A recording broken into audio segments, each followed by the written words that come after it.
Alright, time for bed.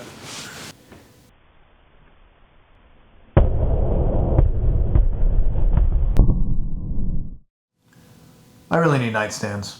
This project started 11 months ago when I decided to tackle another project on my I don't need to buy them because I can build them list. These nightstands will be floating on the wall, so I guess they're night floats, night hangs. And what do they do during the day?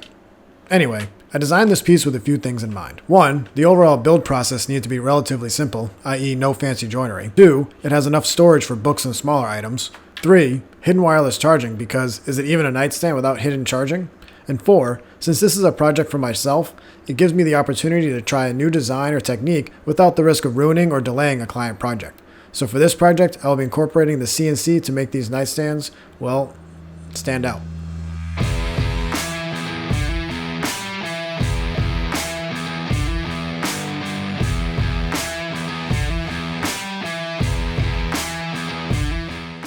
Now I know what you're thinking. We're kind of back to where I started the video, laying out all my boards, which is kind of true.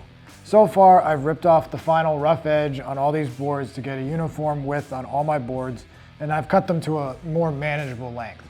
Now that I have all my boards oriented in the way that I want them to be for the whole layout of these nightstands, I can mark and measure for dominoes and get these panels glued up.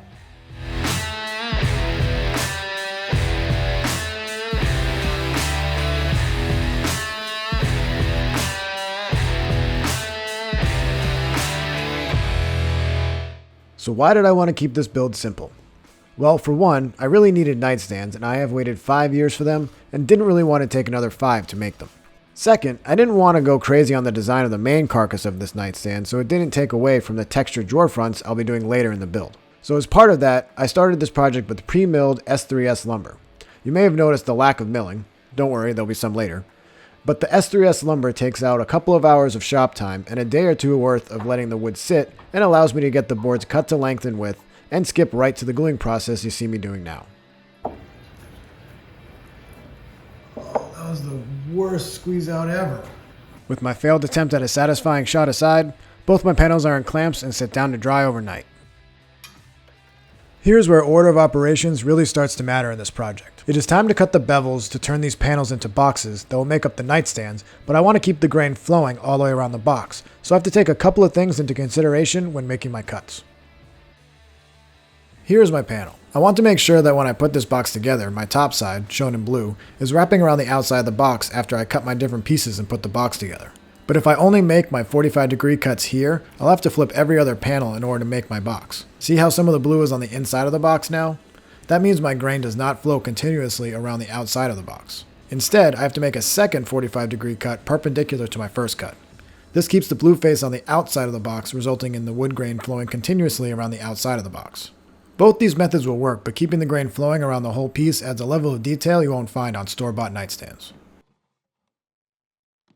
Nice.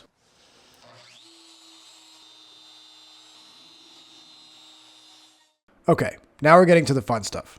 I need to create the pocket for the wireless charger that I'm adding to each of these nightstands. I want to keep the overall look of these nightstands as clean as possible, so adding this hidden wireless charger adds functionality while keeping that clean aesthetic I'm looking for. Off camera, I used my CNC to cut 3 test pockets to determine the best depth for this pocket. I cut 3 pockets at 3 different depths: 10mm, 12mm, and 14mm. Each pocket left me with a gap of 9mm, 7mm, and 5mm respectively. This is the gap between my phone and the charger. After testing my brother's phone as well as my own, we found that the 10mm pocket with the 9mm gap worked the best.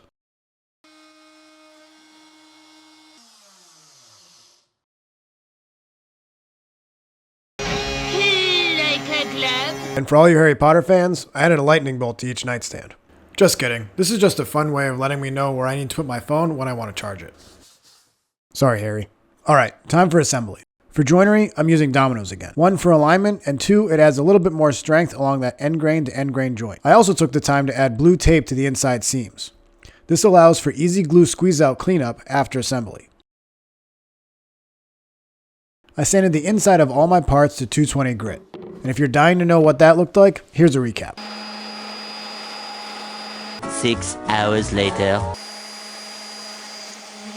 See, you didn't miss much. Once all my prep was done, Glue up was pretty straightforward. And by straightforward, I mean one of the most stressful moments of my life. The last thing I need now is a panel to not be fully seated or seem to be misaligned. That can result in an out of square project, a lot of fixing in the form of sanding, or worse, cutting my project apart to try and save it. But with proper planning and the right amount of clamps, a successful glue up can be achieved. Phew, glad that's over. Okay, up until this point, this build's been pretty straightforward. I made some panels, cut some bevels, glued it all together, and made, well, a box. That's essentially what nightstands are, a box to hold things. Okay, I may be oversimplifying a little bit, but visually there's not much to them. So that got me thinking, what can I do to this project to make them a little bit more visually interesting, but not overpower the entire piece? I aimed for a subtle yet intriguing design, so I chose waves. Their simplicity prevents them from overwhelming the piece, while their visual texture adds a captivating element that draws the eye. It looks good in the model, but we will have to wait for the final piece. How do you think these drawer fronts turned out? Let me know in the comments. But before I can head over to the CNC, it's time for that milling footage I promised earlier in the video. This is quarter sawn white oak versus the flat or plain sawn lumber I used for the box of the nightstand. The quarter sawn white oak has a straighter grain pattern, which makes it better for carving on the CNC. And your eye will be more focused on the waves versus the irregular pattern that can sometimes happen on flat sawn lumber.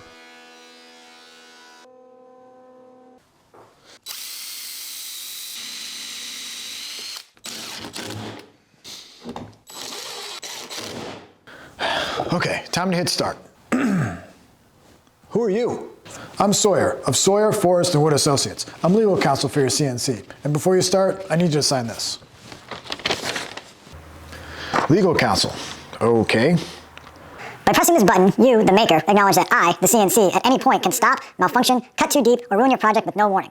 I, your CNC, take no responsibility for said failure and will not be liable for any damages or lost funds as a result. Is this really necessary? Necessary? Okay. Can I start now? Yes, sir, that's all I needed. We'll be in touch. Here we go.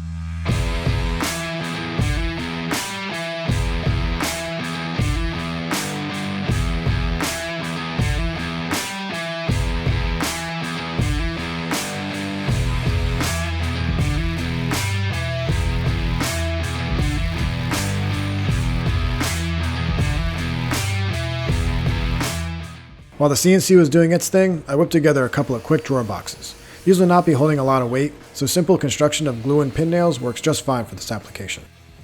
If you like what you're seeing so far and want to see more, we would love your support. Go check out the rest of our videos from Vetere Custom Woodworks, and if you'd like to know when we release the next one, please hit that subscribe button.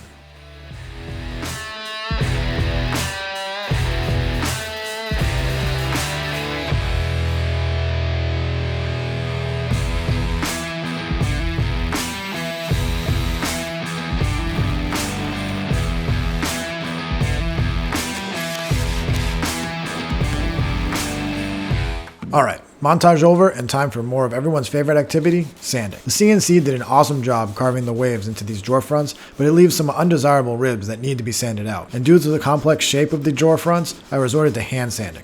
This took a while. I mean, a long time. 2 days of sanding and sanding and and sanding. Sorry. Man, you can't find good help these days. Another day and a wardrobe change later, and I am all done with sanding. I hand sanded each of these drawer fronts to 220 grit, got all the CNC marks off of them. I'm super happy with it. I'm gonna do some final dry assembly of everything and then take it all apart, do one more trip with the sander, and then put some finish on it.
Every project I've done as an engineer starts with a list of deliverables, and I figure out which ones are critical to the success of the project. Building a piece of furniture for a client, in this case me, is no different. Each client has their own set of desirables for a project. So how did I do?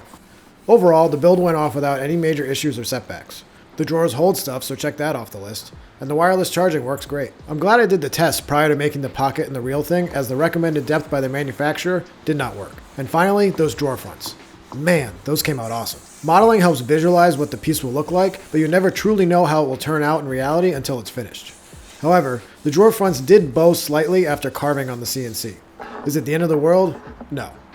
Is it noticeable if I didn't point it out? Barely. Would I have remade them if it were a client piece?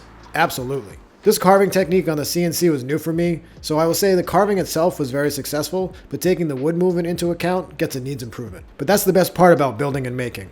Each piece will be better than the last. So trust the process, celebrate the wins, learn from the mistakes, and just have fun.